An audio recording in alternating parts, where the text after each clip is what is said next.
Docteur Ferdier, hier on parlait de vos amitiés dans le monde des artistes, surtout des écrivains. Aujourd'hui, je voudrais qu'on parle de votre vie militante, de votre vie de militant pacifiste. Ma militant de militant pacifiste, je la dois à un homme, c'est Henri Poulaille. Henri Poulaille m'a appris tout ce que je sais de la vie prolétarienne. Il m'a présenté à tous ses amis des romanciers de bonne souche, qui n'étaient pas des romanciers qui écrivaient, mais qui étaient des ouvriers qui écrivaient. Et c'est lui qui m'a indiqué, qui m'a donné l'adresse de Victor Serge en exil. Victor Serge, à ce moment-là, avait sa femme qui était schizophrène. Lorsque Victor Serge est parti pour Marseille, il est revenu d'abord en France, bien sûr. En France, il était très heureux. Nous y avions immédiatement collé le métier que nous donnions à tous les réfugiés politiques, c'est le métier de correcteur d'imprimerie, correcteur de journaux. Les correcteurs allaient travailler quand ils voulaient. C'était un métier très agréable. Alors Victor Serge était donc correcteur d'imprimerie. Il était avec son fils, Vladi, que j'aime toujours beaucoup, qui est devenu maintenant le grand peintre mexicain, le peintre officiel, qui fait des fresques monumentales de 15 mètres sur 30 dans les ministères du Mexique. Et Victor Serge a été un petit peu surpris par la guerre et s'est réfugié, ainsi qu'un grand nombre de surréalistes, dont André Breton, et nous pourrions les énumérer, dans la maison de Bel Air, un château à côté de Marseille, qui a été procuré par des fondations américaines. Cette maison où ils ont inventé ce jeu de cartes qu'on vient de rééditer. Ce jeu de cartes surréaliste qui a été dessiné par des artistes surréalistes, mais surtout ce qu'on ne dit pas, remis au point, redessiné entièrement, carte par carte, par Frédéric de Langlade. Et puis là, il fallait bien qu'ils gagnent leur vie, ils avaient inventé autre chose de plus splendide qui s'appelle le croque-fruit. C'est-à-dire qu'avec des épluchures de fruits, avec de la poussière, avec de la farine, avec tout, ils faisaient des espèces de fruits qui roulaient et qui pliaient dans du papier soigneusement. On étudiait les bandes, on étudiait la publicité qu'il fallait y donner, et ça se vendait. Victor Serge était là, donc, lorsqu'il a été pris par une vedette qui devait l'emmener en Amérique. Et là, il laissait en France sa femme, il emmenait son fils avec lui, qui était fort malade. Et je dois rendre hommage à une de mes collègues de l'hôpital psychiatrique d'Aix, en Provence, qui a pris Madame Kibalchich, appelons les gens par leur nom, et qui l'a soignée admirablement, envoyant régulièrement de ses nouvelles, non seulement à Victor Serge, mais à moi. Voilà l'histoire de Victor Serge. Bien. Et vous étiez toujours intéressé aux écrivains ouvriers ou prolétariens? Oui, j'ai tous à peu près dans ma bibliothèque. Vous avez écrit une biographie de Jean Rictus, je crois. J'ai écrit bien sûr Jean Rictus parce que c'est un des premiers qui a employé la langue populaire. Mais avant lui, il y avait des écrivains qui l'avaient usé constamment. Il y avait d'abord Richepin, dans la chanson des Gueux. Et puis il y en avait d'autres. Mais pour en revenir à Henri Poulaille. Et il y a tous les romanciers qui s'étaient groupés autour de Henri Poulaille sous le nom de littérature prolétarienne. Et nous tenions beaucoup à cette appellation littérature prolétarienne, car le Parti communiste lui-même avait à sa tête à ce moment-là des gens d'importance, et qui étaient des gens qui étaient des vrais artistes, qui connaissaient bien la littérature populaire. J'ai nommé Vaillant Couturier, pour lequel j'ai conservé la plus grande admiration, quand nous sommes membres directeur du parti politique du parti. Et Vaillant Couturier, à un moment, avec un de ses amis, avait créé une association qui faisait que les ouvriers des usines nous envoyaient leurs textes, et quand on les renvoyait, mais ça ressemblait un peu à des devoirs. Tandis que Poulaille m'a appris à respecter le langage populaire dans son aspect pur. Par exemple, à respecter la poésie d'un mineur. Mais quelle était la nature de votre intérêt pour la littérature prolétarienne? Vous n'êtes pas vraiment de milieu ouvrier. Mais je ne suis pas de milieu ouvrier, mais je suis dans une situation ouvrière et dans un milieu qui était très proche des ouvriers. Toute ma famille était ouvrière. Et vos rapports avec le Parti communiste, alors, au long de votre vie? Le Parti communiste, ça a été à grands coups de couteau. Puisque le Parti communiste, il a été avec nous d'une brutalité. Il fallait être de son avis, obéir aux ordres. Moi, je n'ai pas l'habitude d'obéir aux ordres. Donc vous n'avez jamais pu entrer dans un parti? Jamais. Jamais. Vous êtes allergique à toute espèce d'embrigadement? À toute espèce d'embrigadement. Oui. Et surtout du Parti communiste. Oui. Mais pas plus dans une église quelconque? Jamais d'église. Ni Dieu, ni maître. Et c'est Poulaille qui m'a appris ce grand libéralisme, cette position vis-à-vis des gens. Pendant le Front populaire et pendant la lutte des républicains espagnols contre Franco, quel a été votre rôle? Eh bien, de sauver les gens, d'abord en Espagne, quand ils étaient du bon côté. La guerre civile avait commencé donc le 18 juin 1936, n'est-ce pas? Et j'étais en Espagne au premier jour d'août, c'est-à-dire au moment où il y avait encore des fusillades dans les rues, des assassinats, bien entendu, et tout ce qu'apporte une révolution avec elle. Pourquoi j'y étais? C'était à la demande de l'Union des syndicats. Vis-à-vis des républicains espagnols, j'ai tâché de leur faire avoir tous les secours possibles. D'abord en allant voir à l'Union des syndicats ce dont ils avaient besoin. Et puis en même temps, nous étions aperçus d'une chose que j'ai rarement racontée parce qu'elle est un peu dangereuse, c'est que la Croix-Rouge française, vous savez, cette fameuse Croix-Rouge française dont on parle tant, elle montait à Paris des camions entiers de vivres, de médicaments, de sérums. Et on voyait partir ces camions de Paris, mais on ne savait pas où ils arrivaient. Eh bien, ils arrivaient à Burgos. Ils arrivaient chez Franco. Et il n'y en a pas un d'entre eux qui était allé à Barcelone. Ce qui est assez grave. Pas un d'entre eux qui n'était allé à Bilbao. Alors, il a fallu que, mandaté par le gouvernement, profitant de mon voyage en Espagne en fin juillet, j'aille voir le maire de Barcelone, qui s'appelait Aguade, que j'aille voir Companys, qui était le chef du gouvernement, et que je lui fasse faire un appel à la Croix-Rouge française, que j'ai rapporté clandestinement, parce que ce n'était pas facile de faire franchir la frontière à ce moment-là. On avait 6 postes de douane, car chaque parti politique avait son poste et vous fouillez tour à tour. Et vous fouillez de manière convenable, comme jamais j'ai été fouillé à aucune douane. Moi, j'ai été terrifié à certains moments. Alors, revenu en France, il a fallu aller porter ces documents au président de la Croix-Rouge française, et en même temps faire une chose que j'aime bien faire de temps en temps. Cette chose si méprisée qui s'appelle le chantage. Et il a fallu que j'aille faire du chantage, que j'aille dire au président de la Croix-Rouge, voilà un appel des républicains espagnols.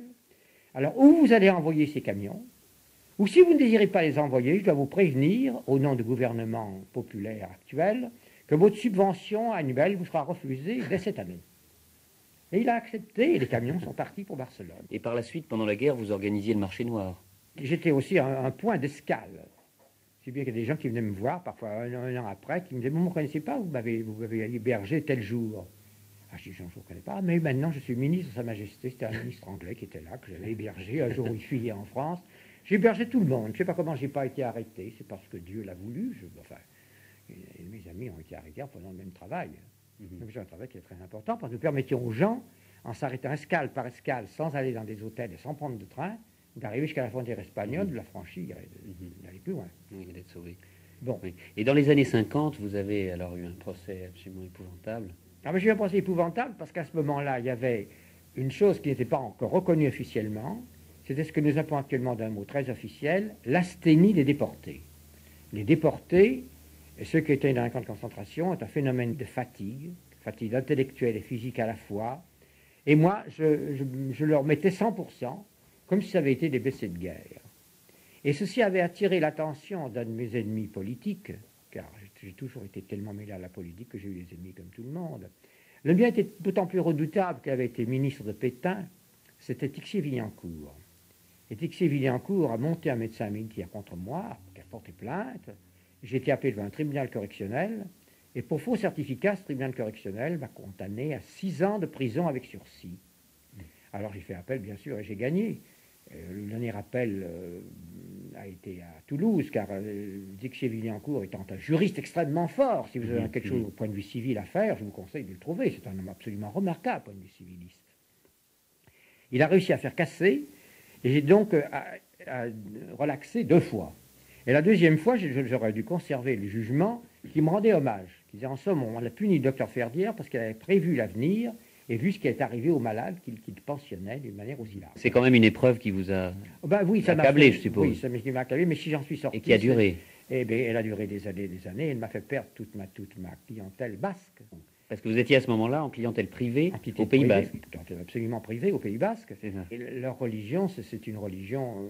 Un jour, j'ai dit à l'évêque de Bayonne que je le peignais beaucoup, car parmi ces ouailles, il n'avait aucun mystique. Il m'a dit, c'est vrai, aucun mystique. Ils font des pratiques religieuses extrêmement attardées.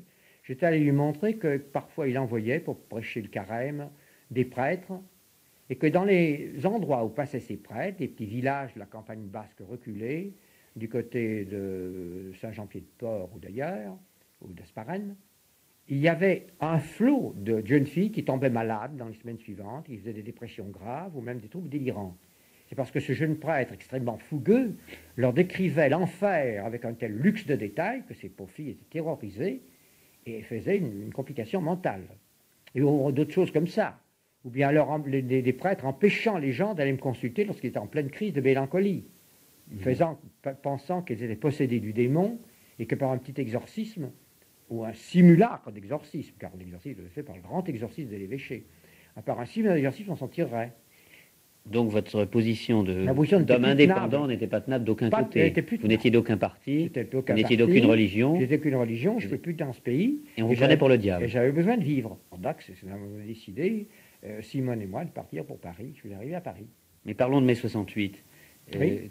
En mai 68, je me suis borné à faire des discours à la Sorbonne sur la forme anarcho-syndicaliste, qui est le seul syndicalisme qui soit grâce à mes yeux. Le syndicalisme apolitique, ou anti-politique même.